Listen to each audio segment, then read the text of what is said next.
আমি কোনো দিন আমার মেয়েদের বলিনি আমার পেশা কী।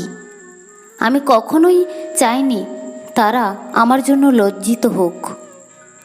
যখন আমার ছোট মেয়েটা জিজ্ঞেস করত আমি কি কাজ করি, সাধারণত সংকোচের সাথেই বলতাম আমি একজন লেবার।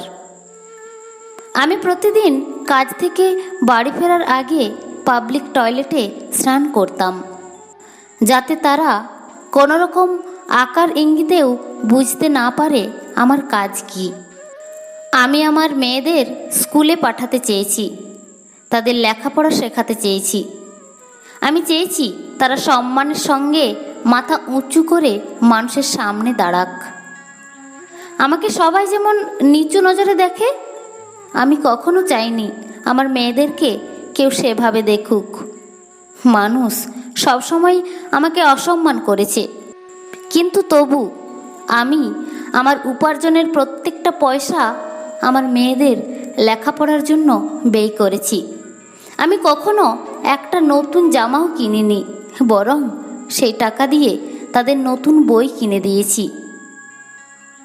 আমি আমার জন্য তাদের কাছে যে অর্জন প্রত্যাশা করেছি তা আর কিছুই নয়, তা হলো সম্মান। হ্যাঁ, আমি ছিলাম একজন ম্যাথর। আমার মেয়ের কলেজের ভর্তি হওয়ার শেষ তারিখের আগের দিন আমি তার ভর্তির ফি জোগাড় করতে পারিনি। সেদিন আমি কোনো কাজ করতে পারিনি, নোংরা স্তূপের পাশে বসেছিলাম। খুব চেষ্টা করছিলাম চোখে জল লুকোনোর। সেদিন কাজ করার কোনো ক্ষমতা আমার ছিল না। আমার সহকর্মীরা আমাকে দেখছে, কিন্তু আমার সঙ্গে কথা বলতে পর্যন্ত এগিয়ে এলো না। মনে মনে ভাবলাম আমি ব্যর্থ হয়ে গেলাম। হ্যাঁ, আমি ব্যর্থ হয়ে গেলাম। ভাঙা বুক চেপে হতাশায় মুচড়ে পড়লাম।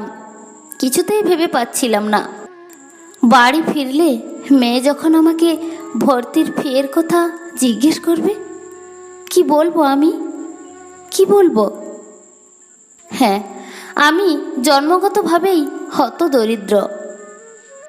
আমার বিশ্বাস ছিল যে আমাদের মতো গরিব হতদরিদ্র জীবনে কখনো ভালো কিছু হতে পারে না। কিছুক্ষণ পর কাজের শেষে সব মেথররা আমার কাছে এলো, পাশে বসে জিজ্ঞেস করলো আমি তাদেরকে আমার ভাই বলে মনে করি কি না। আমি উত্তর দেওয়ার আগেই তারা তাদের একদিনের সমস্ত আয় আমার হাতে তুলে দিল। আমি যখন সেই টাকা নিতে অস্বীকার করলাম, তারা পাল্টা আমাকে বলল আমরা সবাই দরকার হলে আজকের জন্য উপোস থাকব, কিন্তু আমাদের মেয়েকে কলেজে পড়তেই হবে, পড়তেই হবে। আমি কোনো উত্তর দিতে পারলাম না আর। সেদিন বাড়ি ফেরার আগে আমি স্নান করিনি। একজন ম্যাথর হিসেবেই সগর্বে আমি বাড়ি ফিরেছিলাম। হ্যাঁ, আমার বড় মেয়ে খুব শিগগির বিশ্ববিদ্যালয়ের পাঠ শেষ করবে। সে একটা পার্ট টাইম কাজও করে। তাছাড়া ওরা তিনজনেই টিউশন করে। আমাকে ওরা কিছুতেই আর কাজে যেতে দেয় না, কিন্তু প্রায়ই আমার বড় মেয়েটা আমাকে পুরনো কাজের জায়গায় নিয়ে যায়। আমাকে সহ আমার সকল সহকর্মীদের ও খাওয়ায়।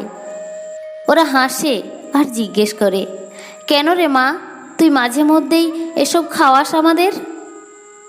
আমার মেয়ে উত্তর দেয়, সেদিন তোমরা সবাই আমার জন্য উপোস করেছিলে, তাই আমি আজ এই জায়গাতে দাঁড়াতে পেরেছি। তোমরা সবাই প্রার্থনা করো একদিন যেন আমি তোমাদের সকলকে রোজ এভাবে খাওয়াতে পারি। আজ আমার মনে হয় না আমি একজন গরিব বাবা। যার এমন অমূল্য সন্তান আছে সে কি করে দরিদ্র হতে পারে? সে কখনোই দরিদ্র হতে পারে না।